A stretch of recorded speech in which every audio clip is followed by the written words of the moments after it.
Olá, vamos falar sobre Espiritismo? Sou Débora Rabelo, aqui dos Amigos do Nosso Lar, trazendo neste momento a continuidade aqui do estudo da obra O Livro dos Médiuns, hoje com o item número 2. Vamos estudar linha a linha, passo a passo, item por item. Se você não assistiu os vídeos anteriores, acesse aqui, O Livro dos Médiuns. Vamos lá então? Desde que se admite a existência da alma e sua individualidade após a morte, forçoso é também que se admita: primeiro, que a sua natureza difere da do corpo, visto que, separada deste, deixa de ter as propriedades peculiares ao corpo.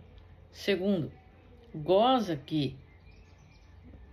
que goze da consciência, de si mesma, pois que é passível de alegria ou de sofrimento, sem o que seria um ser inerte, caso em que possuí-la de nada nos valeria.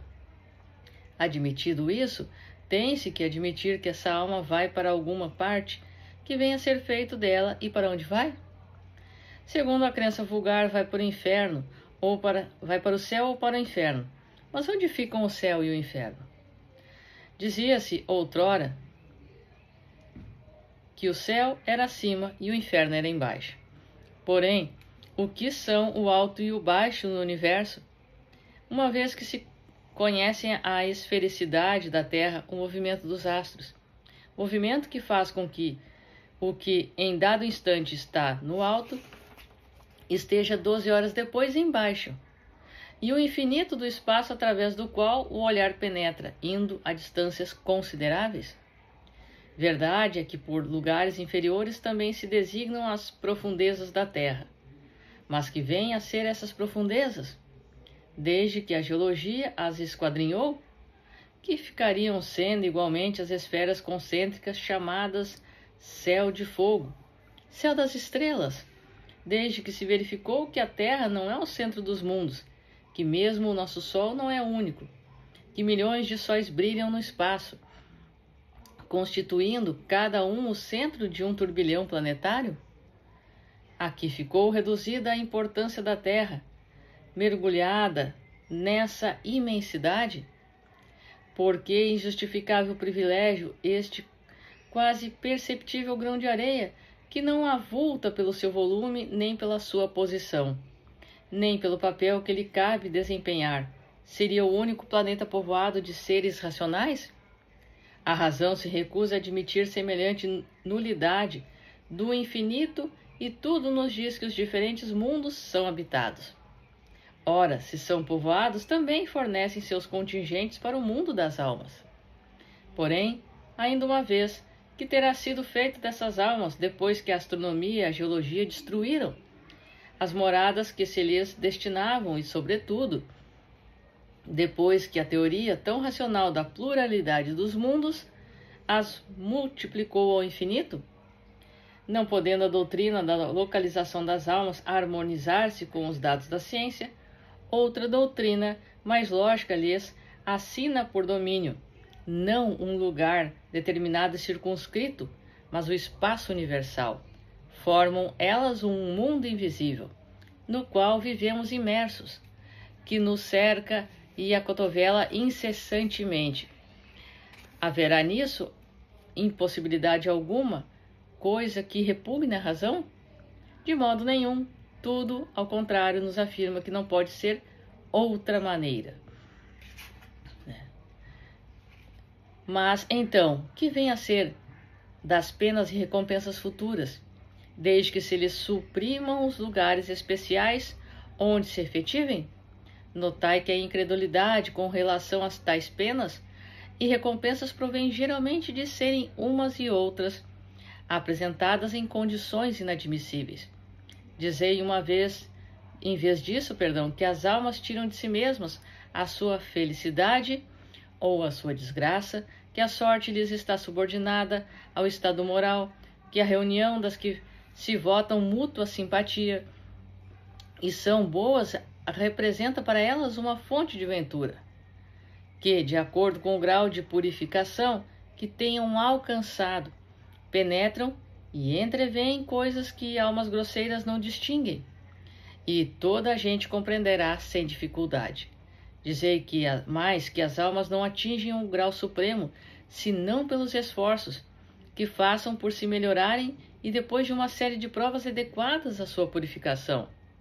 Que anjos são almas que galgaram o último grau da escala, grau que todas podem atingir de Deus, encarregados de velar para a execução de seus desígnios em todo o universo, que se sentem ditosos com o desempenho dessas missões gloriosas, e lhes tereis dado a felicidade, um fim mais útil e mais atraente do que fazendo consistir numa contemplação perpétua, que não passaria de perpétua inutilidade. Dizei, finalmente, que os demônios são simplesmente as almas dos maus, ainda não purificadas, mas que podem, como as outras, ascender ao mais alto cume da perfeição, e isto parecerá mais conforme a justiça e a bondade de Deus, do que a doutrina que os dá como criados para o mal e ao mal destinados eternamente. Ainda uma vez, aí tendes o que a mais severa razão, a mais rigorosa lógica, o bom senso, em suma, podem admitir.